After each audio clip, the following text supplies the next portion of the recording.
फसल ऊंची है, हम किसी को नज़र नहीं आ सकते।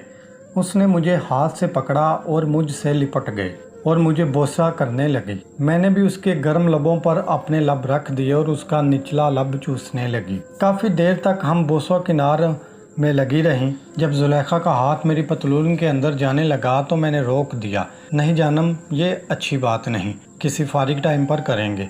ठीक है, जैसा आपकी मर्जी नौशी जान, जुलेखा ने मेरा हाथ चूमते हुए कहा और हम आगे बढ़ने लगे।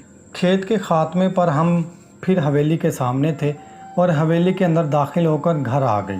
मैं अपने कमरे में जाकर फ्रेश होने के बाद बाहर निकली और बेगम साहिबा भी पहुंच गई। उन्हें सलाम किया। उनका मूड बहुत अच्छा लग रहा था, शायद शेरू ने अच्छी तरह लगाया होगा। फिर डिनर किया और मैं उठने लगी ताकि अपने कमरे में जाऊं, मगर बेगम साहिबा ने रोक लिया और अपने कमरे में आने का कहा। बेगम साहिबा से इजाज़त लेकर अपने कमरे में जाके हवाज ज़रूरिया से फारिग होकर बेगम साहिबा के कमरे में आई। बेगम साहिबा हुक्के से शुगल फरमा रही थी। वो डिनर के बाद और सोने से पहले हुक्का पीती थी। मैं सलाम कहने के बाद उनके करीब ही बैठ गई। सलाम दुआ के बाद खामोशी का दौर शुरू हो गया। कमरे में सवाए हुक्के की गुड़गुड़ के कोई आवाज़ नहीं आ रही थी। बेगम साहिबा किसी गहरी सोच में हुक्का गुड़गुड़ा रही थी। माहौल में एक पुर इसरारियत की सरायत कर गई। कोई अंदाज़ा नहीं था कि बेगम साहिबा क्या कहना चाहती हैं। कुछ देर बाद बेगम साहिबा हुक्का की नली मुंह से निकालते हुए मुझसे मुखातिब हुई।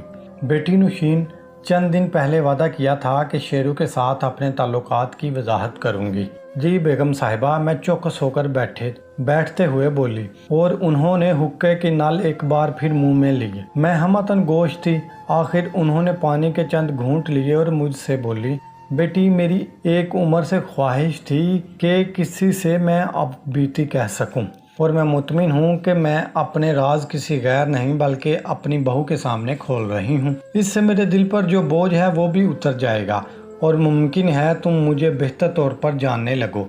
ये कहकर बेगम साहिबा फिर पानी के 2-4 घूंट लिए और हुक्के के कश लेने लगी। मेरे ख्याल में ये एक तवील दास्तान का पेश खैमा के मुतरादिफ एक वक्फा की मिसल था। उन्होंने जो कुछ मुझे बताया वो मैं उनकी ज़ुबानी, उनका बयाना, उनके अल्फाज में आपके गोश्त गुजार करने लगी हूँ। सरदारनी खुर्शीद बेगम उर्फ बेगम साहिबा की कहानी उन्हीं की ज़बानी। 6 माह कबल मैंने अपनी 5 ऊपर 50वीं सालगिरह मनाई थी। मेरी पैदाइश पेशावर की है और हाई स्कूल भी वहीं से पास किया और साथ ही मेरी शादी हो गई सरदार कामरान हयात से, जो आर्मी में कैप्टन थे। मेरे शोहर कामरान खान, वालिदा पठान थी और हमारी दूर पार के रिश्तेदार भी थी। शादी के बाद मैं अपने शोहर की जहाँ भी पोस्टिंग होती साथ ही रही। कामरान बहुत ही मोहब्बत और केयरिंग करने वाले थे। हमारी इज़्दवाजी ज़िंदगी को मसाली करार दिया जाता था। वो खूबरू जवान और मेरा शुमार भी पुरकशिश खूबसूरत लेडीज़ में होता था। सब कुछ होते हुए मैं मुतमिन ना थी, किसी कमी का एहसास रहता। 9 साल बीत गए थे शादी को, मगर मेरी गोद हरी ना हो पाई। मैं खुशकिस्मत थी कि ससुराल से दूर रही, वरना मेरा जीना दोबर हो चुका होता। कामरान को कोई परवाह ना थी। वो यही कहते, जब हो ना होगा हो जाएगा, वरना मेरी सास के अक्सर खतूत में दादी बनने की ख्वाहिश का इजहार होता और मैं खुद को मुजरिम समझने लगती। ज़िंदगी इसी डगर पर चल रही थी कि कामरान के वालिद यानी मेरे ससुर की अचानक रहलत की खबर मिली। मेरे शोहर कामरान क्योंकि इकलौती औलाद थे और उनके वालिद इलाके के बड़े ज़मींदार थे। तीसरे दिन कामरान को अपने वालिद की जाननशीनी की ही पग बांधी गई और मुख्तलिफ वडेरों ने कामरान को अपना बड़ा करार दिया। कामरान के सर पर जिम्मेदारियों का बोझ लाद दिया गया। कामरान चाहने के बावजूद आर्मी की सर्विस बरकरार ना रख सके और कबल अज़ वक्त रिटायरमेंट लेकर अपने इलाके में ही रहने लगे। वहाँ की आवाम के मसाइल हल कराने में उनकी मदद करने लगे। वो हर वक्त मसरूफ़ रहने लगे। हमें आपस में मिलने का बहुत कम वक्त मिलता।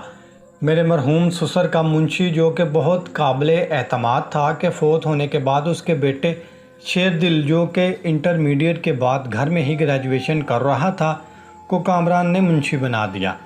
मैंने और मेरी सास ने कहा भी कि अभी ये कम उम्र है, इतनी बड़ी जिम्मेदारी इस पर ना डाली जाए, मगर कामरान कहने लगे, अब वक्त तब्दील होता जा रहा है, अब बूढ़े बाबे ज़माने का साथ देने से कासिर हैं।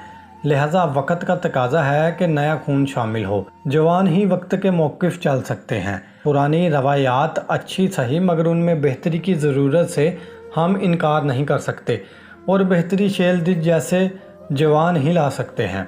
کامران جوانوں پر کافی بھروسہ اور اعتماد کرتے ہیں۔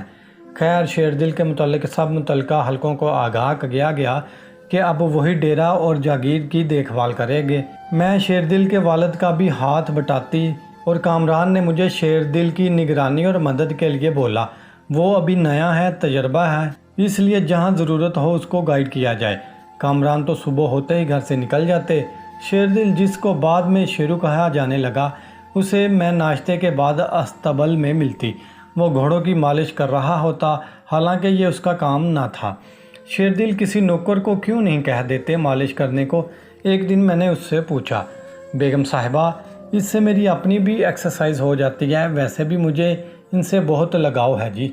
اس نے بتایا، میں نے سنا کہ تم ہو ایک جیکی بھی اور باقاعدہ تربیت لے رکھی ہے۔ جی بیگم صاحبہ، میں گھوڑے دوڑاتا ہوں اور نیزے بازی میں کئی بار پرائز لے چکا ہوں۔ گھوڑوں کو ڈانس کی تربیت بھی دے سکتا ہوں۔ اس نے بڑے فخر سے بتایا۔ یہ تو بہت اچھی بات ہے۔ میں یہ کہتے ہوئے آگے کھیتوں کی جانب بڑھ گئی۔ یوں روز ہمارا مکالمہ ہوتا۔ اگر شیرو کو کوئی مسئلہ ہوتا اور کامران نہ ہوتے تو وہ مجھ سے پوچھ لیتا۔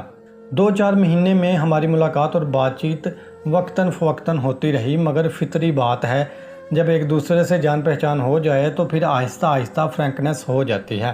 ویسے بھی عورت جوان مضبوط مرد سے بات کرتے ہوئے اچھا محسوس کرتی ہے۔ میں 29 سال کی اور شیرو کی عمر 19 یا 20 کی ہوگی۔ وہ مالش کر رہا ہوتا تو میں وہیں قریب کھڑی ہو جاتی۔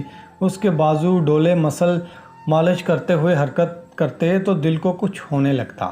اس کے ڈولے کے مسل مچھلی کی تیزی سے ملتے، پھر اس کے پسینے کے قطرے اس کے سموتھ جسم پر تلکتے ہوئے رہتے۔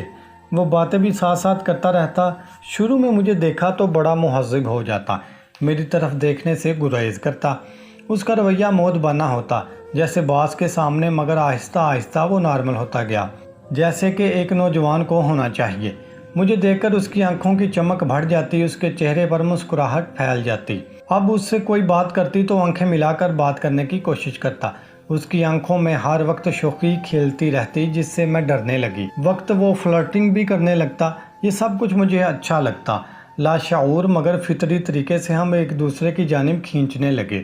روز بروز اس کی بولڈنس میں اضافہ ہوتا گیا اور میں نادستانگی میں بھی اس کی حوصلہ افزائی کی مرتکب ہوتی گئی، کیونکہ میں نے برا نہ منایا نہ حوصلہ شکنی کی۔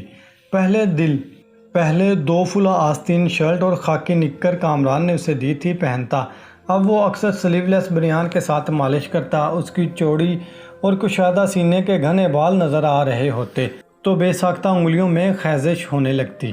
اس نے شاید میری نظروں میں پسندیدگی کی لہر دوڑتے دیکھ لی کہ جب گھر سے باہر نکلتی تو وہ مجھے آتا دیکھ کر اپنی بنیان بھی اتارنے لگا۔ اس کے 6 پیکس دیکھ کر دل مچلنے لگتا۔ میں جانتی تھی وہ مجھے دانستہ سیڈیوس کرنے کی کوشش میں ہے اور میں بے خبری میں سیڈیوس ہوتی جا رہی تھی۔ میں اسے ٹائم پاسنگ دل کی لگی سمجھ رہی تھی، مگر شیرو کافی آگے کی سوچ رہا تھا۔ پہلے اس نے نکر ناف سے نیچے تک رکھنا شروع کر دی۔ اس کی سموتھ جگہ دیکھ کر ایک کرنٹ سا سارے جسم میں دوڑ گیا۔ میں بار بار اسی جگہ کو دیکھتی۔ اس نے میری پیشانی پر پسینے کو دیکھتے ہوئے سمجھ لیا ہوگا کہ وہ صحیح سمت رواں دواں ہے۔ 2-3 دن کے بعد میں یہ دیکھ کر حیران رہ گئی کہ نکر کے اوپر والے 4 بٹن کھلے ہیں، جسے دیکھ کر میری ٹانگیں کانپنے لگی۔ میں پاگلوں کی طرح وہیں ٹکٹکی باندھے دیکھنے لگی۔ بہت دلچسپ منظر تھا جس سے نظریں چرانا ناممکن تھا۔ میں نے شیرو کو دیکھا تو وہ اپنے کام میں مصروف تھا، جیسے اسے خبر تک نہ ہو۔ ایک شام کامران کو آنے میں دیر ہو گئی۔ میں گھڑ سواری کا ٹائم تھا۔ پہلے ہمیشہ کامران ساتھ ہوتے تھے۔